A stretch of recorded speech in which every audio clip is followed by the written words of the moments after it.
प्रिय विद्यार्थियों, JCERT डिजी school में आपका स्वागत है। विज्ञान कक्षा 8 बल और दाब पाठ से संबंधित बल भाग 1 के अंतर्गत हम यह जानेंगे कि बल क्या है। बल की अवधारणा को समझने के साथ साथ हम यह भी समझेंगे कि बल के रूप क्या हैं, बल का उपयोग क्या है और अन्योन्य क्रिया क्या है।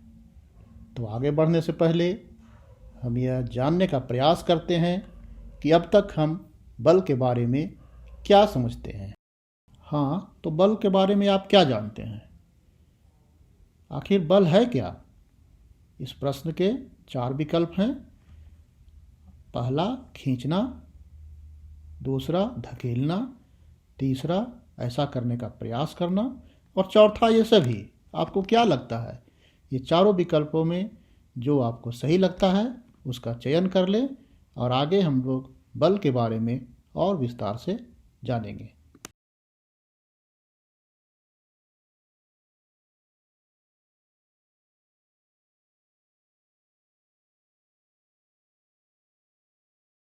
हम जानते हैं कि किसी वस्तु को एक स्थान से दूसरे स्थान तक ले जाने के लिए उसे खींचना या धकेलना पड़ता है। आपके सामने 2 चित्र हैं। पहले चित्र में एक बच्ची बड़े से संदूक को खींचकर उसके स्थान से हटाना चाह रही है, जबकि दूसरे चित्र में एक बच्चा बड़े संदूक को धकेलकर उसके स्थान को बदलना चाह। अर्थात हम कह सकते हैं कि अभिकर्षण अर्थात खींचने अथवा अपकर्षण अर्थात धकेलने की वह प्रक्रिया जो किसी वस्तु पर लगकर उसकी अवस्था या आकार में परिवर्तन करे अथवा ऐसा करने का प्रयास करे, बल कहलाता है। अभी हमने बल को 2 रूपों में देखा। खींचना और धकेलना को बल के 2 रूप अभिकर्षण और अपकर्षण के नाम से जाना जाता है।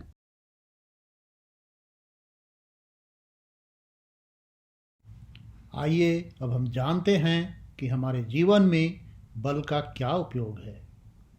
जैसा कि आप नीचे के चित्रों में देख रहे हैं, किसी वस्तु को निचोड़ने, दबाने, उठाने, फैलाने और तोड़ने में भी बल का उपयोग होता है। अब हम जानने का प्रयास करते हैं कि अन्योन्य क्रिया क्या है। आपके सामने एक चित्र है, आप देख सकते हैं और बता सकते हैं कि कौन किस पर बल लगा रहा है। हाँ, यहाँ दोनों बच्चे एक दूसरे को धकेलने का प्रयास कर रहे हैं। इस तरह के प्रयास को अन्योन्य क्रिया कहा जाता है। अब हम अन्योन्य क्रिया को और गहराई से समझने का प्रयास करते हैं। आपके सामने 2 चित्र हैं। आपको पता लगाना है कि इन चित्रों में से किसमें गाड़ी और बच्चे के बीच अन्योन्य क्रिया हो रही है। आप देख सकते हैं, पहले चित्र में एक बच्चा गाड़ी के पीछे खड़ा है और वह इसे धकेलने का कोई प्रयास नहीं कर रहा है, जबकि दूसरे चित्र में बच्चा गाड़ी को पीछे से धकेलने का पुरजोर प्रयास कर रहा है। अतः हम कह सकते हैं कि पहले चित्र में गाड़ी और बच्चे के बीच में कोई अन्योन्य क्रिया नहीं हो रही है, जबकि दूसरे चित्र में गाड़ी और बच्चे के बीच में अन्योन्य क्रिया हो रही है। यहाँ हमारे सामने एक चित्र है। हमें पता करना है कि यहाँ कौन किसे खींच रहा है। हाँ, आपने सही समझा। इस चित्र में बच्चा और बैल दोनों एक दूसरे को अपनी ओर खींचने का प्रयास कर रहे हैं, अर्थात दोनों के बीच में अन्योन्य क्रिया हो रही है। इस प्रकार हम कह सकते हैं कि 2 वस्तुओं के बीच अवस्था परिवर्तन हेतु किया जाने वाला प्रयास ही अन्योन्य क्रिया है। आइए अब शामिल होते हैं एक कक्षा के इस क्रियाकलाप में, जो हमें इस विषय वस्तु को और भी अच्छी तरह से समझने में मदद करेगा।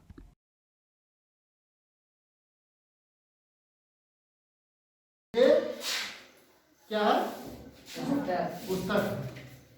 इसको क्या करना है हमको, इसके अपने जो स्थान पर है इसे हटाना है, चेंज करना है इसका। तो क्या करना होगा, बल लगाना, कैसे उसको खींचना होगा। खींचने से क्या होगा, ये स्थान में परिवर्तन होगा। ठीक है ना। ये पुस्तक जो है टेबल के इस किनारे पर है, जब इसको खींचते हैं तो कहाँ आ गया, टेबल के इस किनारे पर। अब उसको फिर से वहीं पहुंचाना है, तो क्या करना पड़ेगा, बल लगाना, क्या करना पड़ेगा, अभी तो हम खींच करके लाए, अब क्या करना पड़ेगा, इसको धकेलना पड़ेगा। धकेल के हम लोग फिर से उसको उसी स्थान पर ले आए। तो बल कब लगा, ये अभी बल लग रहा है या अभी बल लग रहा है, दोनों स्थिति में बल लग रहा है।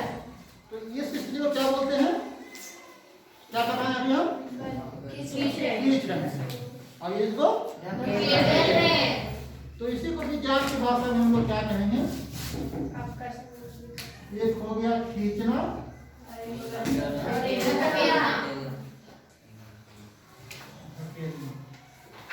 खींचना को क्या हम लोग बोलते हैं, अभिकर्षण, अभिकर्षण। अपनी ओर जब किसी वस्तु को खींचते हैं तो क्या कहलाता है, अभिकर्षण। और जब अपने से किसी वस्तु को अपने से दूर जब अपकर्षण, खींचते हैं तो क्या कहलाता है, अपकर्षण। ठीक है। तो बल कब लगता है, अभिकर्षण में कि अपकर्षण में, बल लगने से क्या होता है, बल लगने से क्या होता है, अभिकर्षण स्थान परिवर्तन, इससे क्या होता है, स्थान परिवर्तन, किसी वस्तु की अवस्था में परिवर्तन। अवस्था मतलब क्या होता है, एक विराम अवस्था जी, या गति अवस्था गति में परिवर्तन होता है। ये किस अवस्था में है, अभी है गतिशील, गतिशील। अवस्था, क्या है, गति अवस्था। और अब क्या हो गया, अभी विरामावस्था, यहाँ भी इसका अवस्था में परिवर्तन हुआ। जी, ये जो गतिशील अवस्था से किस अवस्था में आ गया, विरामावस्था, तो यहाँ भी बल लगा कि नहीं लगा, लगा, विराम अवस्था से गतिशील अवस्था या गतिशील अवस्था से विराम अवस्था में लाने के लिए किसी वस्तु को क्या करना पड़ता है, उस पर बल बल लगता लगाना। है। तो ये कैसे बल लगता है, या तो अभिकर्षण के द्वारा या आकर्षण के द्वारा। तो एक तो हो गया कि अभिकर्षण, अपकर्षण से क्या होता है, किसी वस्तु की अवस्था में परिवर्तन होता है। और दूसरा क्या होता है, और क्या हो सकता है, दूसरा चीज हो सकता है, जैसे मेरे हाथ में ये बैलून है, जी, अब बैलून पर एक बल लगा रहे हैं, जी, ठीक है, इसका स्थान में परिवर्तन हो रहा है, जी, कहाँ हो रहा है, आकार में, अभी टेबल के बीच में है, अभी भी टेबल के बीच में, लेकिन कुछ तो परिवर्तन हो रहा है, ठीक है। तो यह आकार में परिवर्तन होता है। तो बल लगाने से क्या होता है, किसी वस्तु की अवस्था में परिवर्तन या इसके आकार में,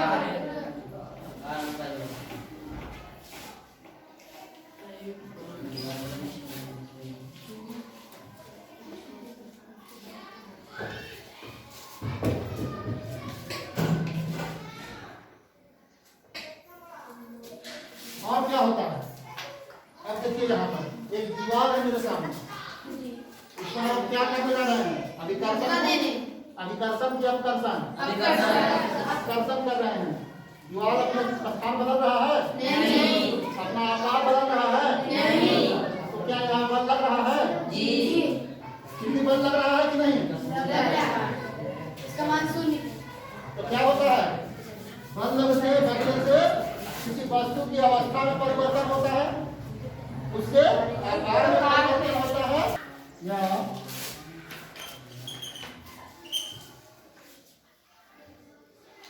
ऐसा करने का प्रयास होता है। ठीक है।